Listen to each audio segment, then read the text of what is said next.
Olvida todo lo que aprendiste sobre el antiguo Egipto en la escuela. Pirámides, momias, faraones, son solo trivialidades comparadas con lo que realmente ocurrió a orillas del Nilo. Los egipcios tenían prácticas sexuales tan extrañas que harían que cualquier película para adultos moderna pareciera una caricatura de Disney. Y lo peor, o lo mejor según el punto de vista, es que todo estaba conectado con la religión, la política y la supervivencia. Prepara tu corazón, porque estás a punto de descubrir que el dios creador del universo egipcio se masturbaba en público, que los faraones se casaban con sus hermanas e hijas, que las festividades religiosas eran esencialmente orgías públicas sancionadas por los dioses. Y antes de que piensen que esto es inventado o exagerado, sepan que todo lo que les voy a contar está documentado en papiros, grabado en templos y confirmado por arqueólogos, pruebas que su profesor de historia decidió pasar por alto para no traumatizar a la clase. Pero aquí está el giro argumental que cambiará tu perspectiva sobre cada civilización antigua.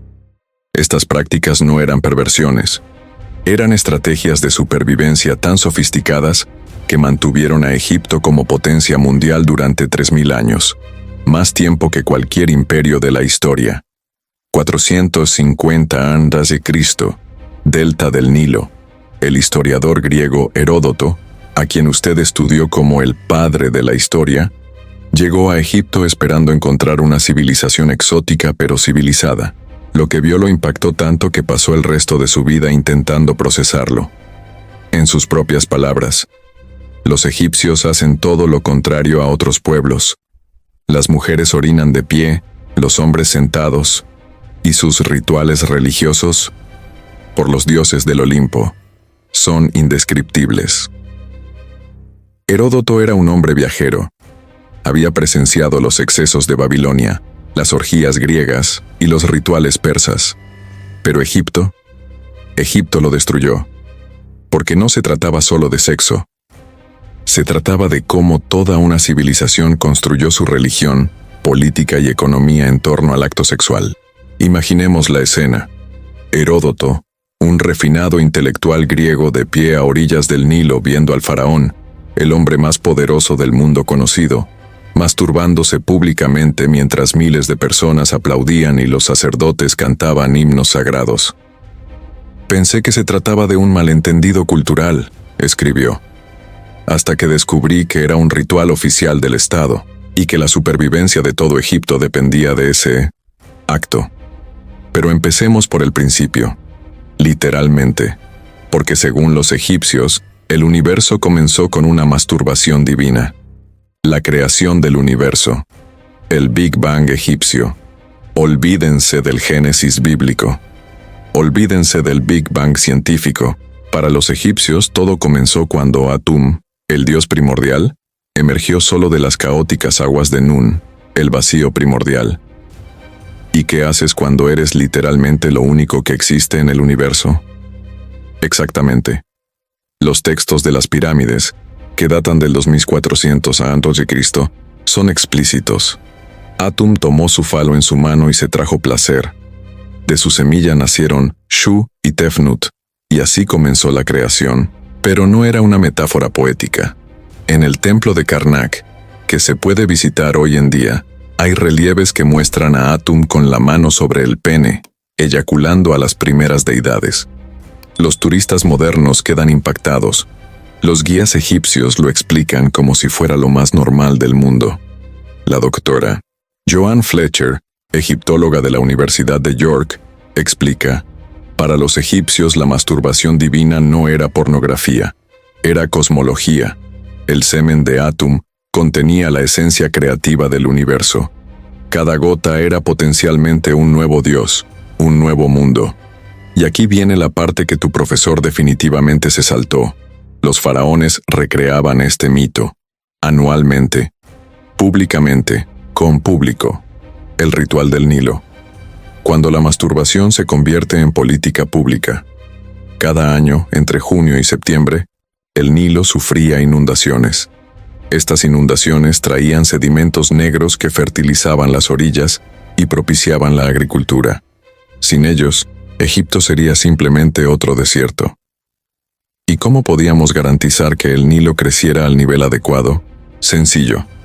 El faraón se masturbaba ceremonialmente en las aguas del río. Esto no es especulación. Tenemos registros en papiros, inscripciones de templos e incluso relatos de visitantes extranjeros. El ritual se llamaba Heb-Sed y era tan importante como cualquier decreto real. El proceso fue planeado meticulosamente. Preparación. El faraón ayunó durante 7 días, consumiendo únicamente alimentos afrodisíacos, higos, dátiles, lechuga sagrada. Purificación. Baños rituales con aceites específicos para aumentar el poder divino. La ceremonia. En la orilla del Nilo, rodeado de sacerdotes, el faraón recitaba encantamientos mientras se masturbaba. El clímax. El semen real se recogía en un vaso ceremonial de oro. La ofrenda. El contenido fue vertido en el Nilo mientras la multitud celebraba. Ramsés II, el gran faraón constructor, dejó inscripciones que detallan su actuación. Mi semilla divina fluyó como el mismo Nilo, asegurando abundancia para mi pueblo por un año más. Pero imagina la presión. Toda la economía de Egipto dependía de tu capacidad para rendir. Los papiros médicos de la época incluyen recetas para fortalecer el cetro de Min, un eufemismo para la erección, lo que sugiere que incluso los faraones necesitaban un poco de ayuda a veces. Sexo después de la muerte. La vida después de la muerte más traviesa de la historia. Si crees que la muerte puso fin a la prostitución, los egipcios discrepan rotundamente. El más allá egipcio era esencialmente un resort, con todo incluido y ventajas sexuales ilimitadas. El libro de los muertos, el manual oficial para navegar por el más allá, incluye hechizos específicos para mantener la potencia sexual después de la muerte, seduciendo a diosas en el más allá, asegurar parejas sexuales eternas. Incluso cambia de sexo si quieres probar algo nuevo. Pero la historia que verdaderamente define la necrofilia divina egipcia es la de Osiris e Isis. El primer trasplante de pene de la historia Osiris fue asesinado y desmembrado por su hermano Set en 14 pedazos. Isis, su hermana esposa, ya comenzamos con el incesto, recuperó 13 pedazos. El 14º, su pene, devorado por un pez en el Nilo. La solución de Isis: tallar un falo mágico de oro, sujetarlo al cadáver de su esposo y tener relaciones sexuales con él para concebir a Horus. No se trataba de un mito desconocido. Era la historia central de la religión egipcia. Todo faraón fallecido se convertía en Osiris y esperaba el mismo trato. Los arqueólogos han encontrado momias con falos artificiales de madera, oro e incluso piedra. El Dr. Zahi Hawass, el Indiana Jones egipcio, descubrió en 2010 una momia con un falo de resina de 20 centímetros. No era decorativo. El análisis muestra un desgaste consistente con el uso. Al parecer, creían que necesitarían el equipo funcional en el más allá. El festival Min. Cuando la religión se convierte en una orgía sagrada, Min era el dios de la fertilidad, siempre representado con un pene erecto desproporcionado a su cuerpo. Su festival anual hacía que el carnaval brasileño pareciera una misa dominical. El evento comenzó con una procesión. Los sacerdotes portaron una estatua de Min de 3 metros de altura, con un falo erecto de 1 metro de largo que requería un soporte especial. Sí, leyeron bien. 1 metro de pene divino desfilando por las calles. Pero aquí viene la parte que traumatizó a Heródoto. Las mujeres se alineaban en el recorrido de la procesión y se levantaban las faldas, exponiendo sus genitales a la estatua. No era exhibicionismo, era un ritual de fertilidad. Creían que la energía fálica de Min las embarazaría o aumentaría sus posibilidades de concepción. Plutarco, otro historiador griego, describió: vi mujeres de la más alta nobleza, esposas de nomarcas y sacerdotes, compitiendo por un puesto para exponer mejor su vergüenza al dios. Cuanto más cerca estaban de la estatua, mayor era la bendición. La conexión de la lechuga. Sí, lechuga. Los egipcios creían que la lechuga era afrodisíaca porque, al partirla, liberaba un líquido blanco lechoso que parecía... Bueno, ya te haces una idea. Durante el festival, los participantes consumieron enormes cantidades de lechuga. Los sacerdotes Min prepararon ensaladas rituales. Los vendedores ambulantes gritaban, «Lechuga Min, asegura tu potencia». Los papiros médicos confirman que la lechuga egipcia, Lactuca cerriola, contiene fitoquímicos con propiedades estimulantes. Así que quizá no fuera solo superstición. El festival culminó con la liberación de 4 toros salvajes que representaban la virilidad de Min. Se animaba a estos toros a montar tantas vacas como fuera posible, propagando simbólicamente la fertilidad divina. Y no era una metáfora. Era literal. Los dueños traían sus vacas con la esperanza de que los toros de Min las montaran. Una vaca preñada por estos toros era considerada bendecida, y sus terneros se vendían por fortunas.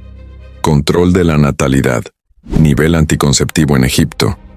Para un pueblo obsesionado con la fertilidad, los egipcios eran sorprendentemente avanzados en anticoncepción. El papiro Cajún, 1860 a.C., es esencialmente un manual de ginecología con recetas que harían vomitar a los farmacéuticos modernos. Los 5 mejores métodos anticonceptivos egipcios. Caca de cocodrilo con miel C, inserta vaginalmente como barrera. Científicos modernos lo confirman. Las heces de cocodrilo son alcalinas, lo que crea un ambiente hostil para los espermatozoides. Pero imaginen el proceso de recolección. Goma de acacia mezclada con dátiles y miel. Forma una pasta espermicida. Estudios demuestran que la acacia contiene goma arábiga, que fermenta y produce ácido láctico, el ingrediente activo de los espermicidas modernos. Pesario de lino empapado en una mezcla de leche agria y hierbas. Básicamente, un tampón anticonceptivo, bebida de granadas semillas remojadas en cerveza, ingeridas durante 3 días. La granada contiene estrógeno natural que puede interferir con la ovulación. Amuletos vaginales, pequeñas estatuas del dios Bes insertadas para asustar a los espermatozoides. Bueno, probablemente esta no funcionó, pero le doy un sobresaliente por su creatividad. La doctora Mariam Ayad, de la Universidad de El Cairo, estudió estos métodos. Lo impresionante no es si funcionaron al 100%, sino el hecho de que desarrollaron tantas opciones. Muestra una sociedad donde las mujeres tenían cierto control sobre la reproducción, algo poco común en el mundo antiguo. Incesto real. Juego de Tronos fue una pequeña chapuza. Si te impactaron Cersei y Jaime Lannister, espera a ver el árbol genealógico de los faraones. No era un árbol, sino un círculo vicioso de ADN compartido. Cleopatra Sebne, la famosa de la película, la que se suicidó con una serpiente, fue el resultado de 300 años de incesto sistemático. Los Ptolomeos hicieron que los Targaryen parecieran genéticamente diversos. Hagamos un dibujo. Cleopatra se casó con su hermano Ptolomeo IIIS. Cuando éste se ahogó accidentalmente en el Nilo, spoiler, lo mandó matar. Se casó con su hermano aún más joven, Ptolomeo XIVS. Cuando él también murió misteriosamente, spoiler de nuevo, fue ella. Solo entonces se unió a los romanos. ¿Pero por qué esta obsesión con los familiares? 3 razones. 1. Precedente divino: los dioses se casaron. Isis y Osiris eran hermanos esposos. Shu y Tefnut eran lo mismo. Si era bueno para los dioses, ¿por qué no para sus representantes en la tierra? 2. Pureza de la sangre divina. Los faraones creían que portaban esencia divina en su ADN. Mezclarse con sangre común diluía su poder. Casarse con una hermana mantenía la línea de sangre pura. 3. Política. Nada de cuñados ambiciosos que intentan usurpar el trono. Nada de suegras entrometidas. ¿Problemas familiares? Los resolvían en casa. El caso de Amenhotep III, pero el récord de incesto lo ostentaba Amenhotep III. No contento con casarse con su hermana, se casó con su propia hija, Sitamón. Y cuando ella le dio una nieta, se casó con ella también. Las inscripciones del templo de Luxor muestran a Amenhotep con sus 3 esposas, hermana, hija y nieta, todas embarazadas. Al mismo tiempo, del mismo hombre, quien era a la vez padre, abuelo y bisabuelo de las bebés. El doctor Aidan Dodson, egiptólogo de la Universidad de Bristol, analizó la genealogía. Es matemáticamente impresionante. Amenhotep fue padre, abuelo, bisabuelo, tío y primo de sus propios hijos. Inventó categorías de parentesco que no existen en otras culturas. Las consecuencias genéticas. Tutankamón es el ejemplo perfecto de los problemas del incesto faraónico. Un análisis de ADN de 2010 reveló: los padres eran hermanos Piezambo congénito, paladar hendido, escoliosis severa, necrosis ósea, huesos literalmente muriendo, sistema inmunológico comprometido. El niño rey necesitaba un bastón a los 9 años, murió a los 19, probablemente de una infección a la que una persona sana habría sobrevivido fácilmente. Pero los egipcios consideraban estas deformidades como prueba de divinidad. Cuanto más deforme, más divino. Akenatón, el padre de Tutankamón, fue representado con un cráneo alargado, caderas y pechos femeninos. Los arqueólogos han debatido si se trataba de un estilo artístico o de una representación real. Hasta que encontraron a su momia. Era real. Todos en la familia real parecían ajenos a todo el incesto. La controversia de la necrofilia, el lado oscuro.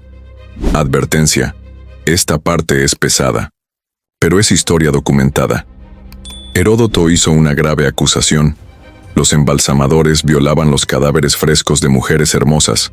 Por lo tanto, las familias esperaban 3 días antes de entregar los cuerpos, tiempo suficiente para que la descomposición hiciera el cadáver menos atractivo. ¿Suena a una vieja leyenda urbana? Quizás.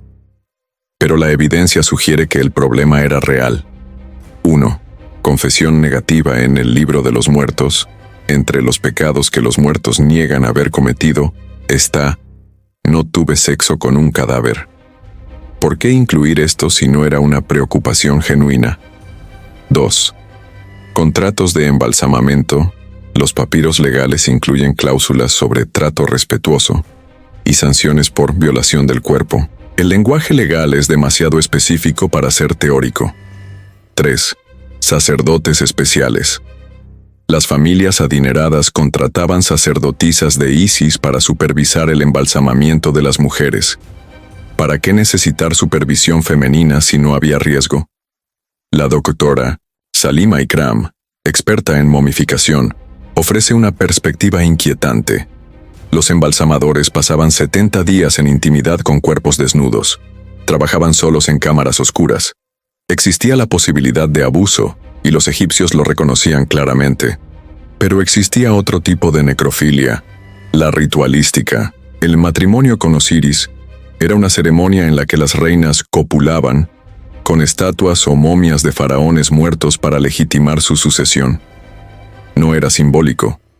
Los relieves muestran reinas desnudas montando momias vendadas. No sabemos si la penetración fue real o simulada, pero el ritual existió. La Dr. Lana Troy, de la Universidad de Uppsala, ha pasado 30 años estudiando la sexualidad en el antiguo Egipto. Lo más sorprendente es cómo el sexo lo impregnaba todo. No había separación entre lo sagrado y lo sexual. El jeroglífico para entrar es un pene penetrando. Para salir es un pene retirándose. Los niños aprendían a escribir dibujando genitales. El profesor Jacobus van Dijk, de la Universidad de Groningen, añade: encontramos amuletos fálicos en tumbas de bebés, grafiti pornográfico en templos sagrados, consoladores de madera en estuches de maquillaje. Para los egipcios el sexo era tan natural como respirar. La represión sexual es una invención posterior, pero la observación más reveladora proviene del Dr. Ahmad Badawi, un arqueólogo egipcio. Los occidentales se sorprenden porque separan el sexo de la espiritualidad. Para los egipcios, el orgasmo era una experiencia divina literal. El esperma era una sustancia sagrada. La vagina era un portal hacia la reencarnación. ¿Cómo podían avergonzarse de lo que los conectaba con los dioses? Medicina sexual egipcia. Los primeros sexólogos. Los papiros médicos egipcios contienen los primeros tratados sobre disfunción sexual de la historia. Y los tratamientos eran creativos. Para la impotencia, pene de cocodrilo seco, molido y mezclado con miel. Aplicación tópica de pimienta. Hay amuletos min atados al pene. Encantamientos recitados sobre la extremidad 7 veces. Para aumentar la libido femenina. Supositorios vaginales de mirra e incienso. Masaje con aceite de loto azul. Contiene aporfina. Un afrodisíaco natural. Consumo de testículos de toro cocidos en leche. Para la infertilidad. Mujer sentada sobre vapor de orina de mujer embarazada. Inserción de semen de toro mezclado con miel. Durmiendo con una estatua de Bes debajo de la cama. Doctora Leora Katz, historiadora de la medicina antigua. Algunos tratamientos se basaban en evidencia. El loto azul de hecho tiene propiedades psicoactivas. Otros eran puros placebos. Pero lo importante es que trataban los problemas sexuales como cuestiones médicas legítimas, no morales. Prostitución sagrada. Cuando la religión se encuentra con la profesión. Los templos egipcios empleaban a las esposas de Dios, sacerdotisas cuyas funciones incluían el sexo ritual. No se trataba de prostitución tal como la entendemos hoy en día. Era un servicio religioso. En el templo de Hathor en Dendera, las sacerdotisas ofrecían la unión sagrada a los devotos. Los hombres pagaban al templo, no la mujer. Creían que tener relaciones sexuales con la representante de la diosa traía fertilidad y prosperidad. Lista de precios de inscripción, comerciante. 1 deben de plata nobre, 5 deben extranjero, 10 deben servicios especiales, negociables. Curiosamente, las sacerdotisas tenían derechos laborales. Los contratos especificaban máximo 3 clientes por día. Tiempo libre durante la menstruación. Jubilación a los 50 años con pensión. Los niños resultantes fueron criados por el templo. El grafiti dejado por los clientes ha sobrevivido. Nefertiti o Hathor me llevó al cielo. Vale cada deben. La homosexualidad. Más aceptada de lo que crees. Contrariamente a la creencia popular, los egipcios eran relativamente tolerantes con la homosexualidad. La cuestión no era con quién te acostabas, sino qué papel desempeñabas. ¿Ser activo? Fácil. ¿Ser pasivo? Complicado, sobre todo para hombres con estatus. Casos documentados. Niankhkhnum y Khnumhotep, manicuristas reales de la Hui dinastía, fueron enterrados juntos como pareja. Los relieves los muestran en poses íntimas, normalmente reservadas para marido y mujer. El papiro erótico de Turín incluye escenas homosexuales sin juicio moral. El dios Set intentó violar a Horus, pero el problema no era ser gay, era una cuestión de dominio y poder. El lesbianismo aparece menos en los registros, pero hay amuletos que muestran a 2 mujeres en actos sexuales, poemas de amor entre sacerdotisas graffiti, en los baños de mujeres de Deir el Medina. Doctora Dominique Montserrat, experta en sexualidad antigua. Los egipcios no tenían el concepto de orientación sexual.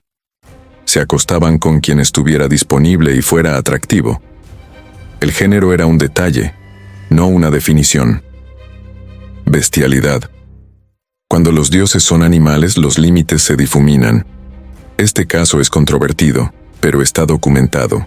Heródoto, de nuevo él, relata haber visto a una mujer copulando con una cabra sagrada en Mendes. La cabra representaba al dios Baneb-Yedet. Antes de juzgar, considere. Los dioses egipcios eran zoantropomórficos, parte animales, parte humanos.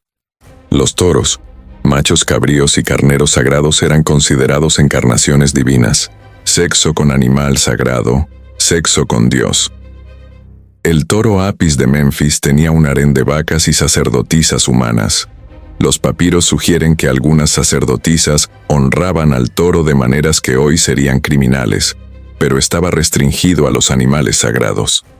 El sexo con animales comunes se castigaba con la muerte. La distinción era teológica. Los animales sagrados tenían almas divinas, mientras que los animales comunes eran simplemente animales. ¿Recuerdas a Heródoto vomitando al principio? Ahora entiendes el choque cultural. Pero aquí está el giro argumental que lo cambia todo. Los egipcios no eran pervertidos, eran pragmáticos. Cada práctica sexual extraña tenía una función. Faraón masturbándose en el Nilo, garantía psicológica de control de inundaciones.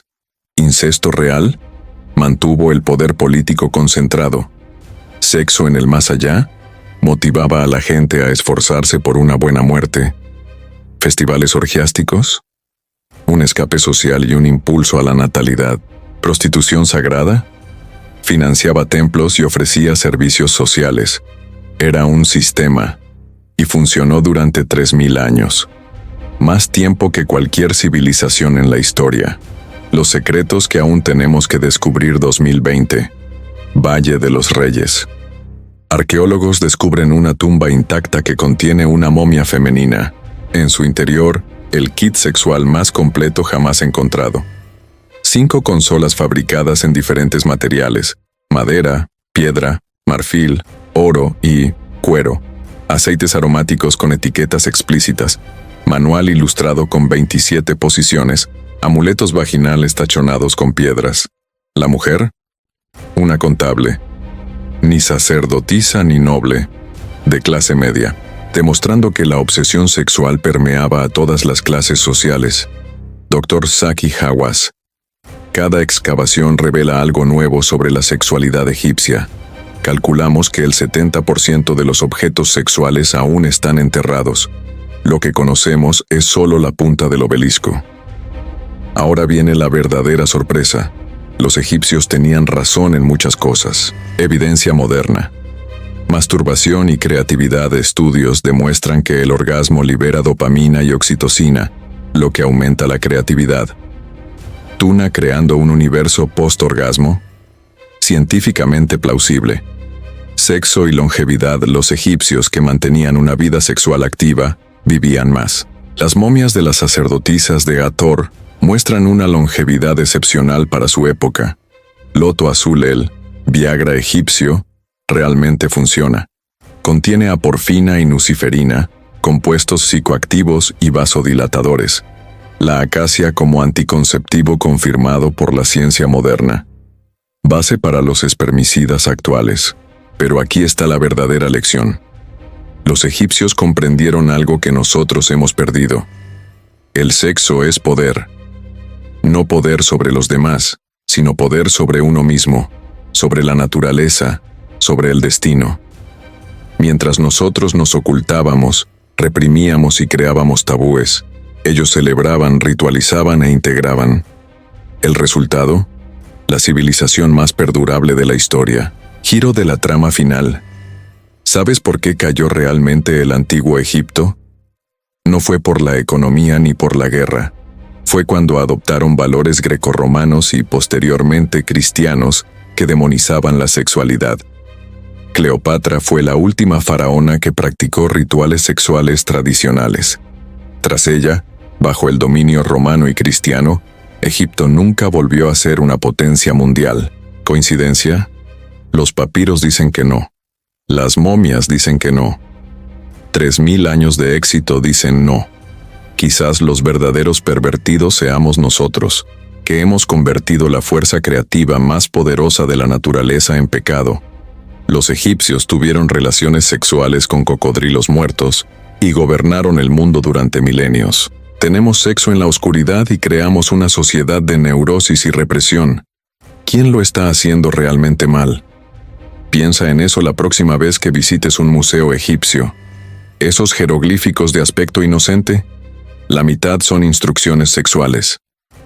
Esa estatua del faraón probablemente tiene un falo escondido bajo su túnica. Esa momia murió con la esperanza de disfrutar la eternidad y funcionó durante 3000 años, hasta que decidimos que sabíamos más. Spoiler, no lo sabíamos. Egipto nos enseña que las civilizaciones que reprimen la sexualidad no construyen pirámides, construyen neurosis.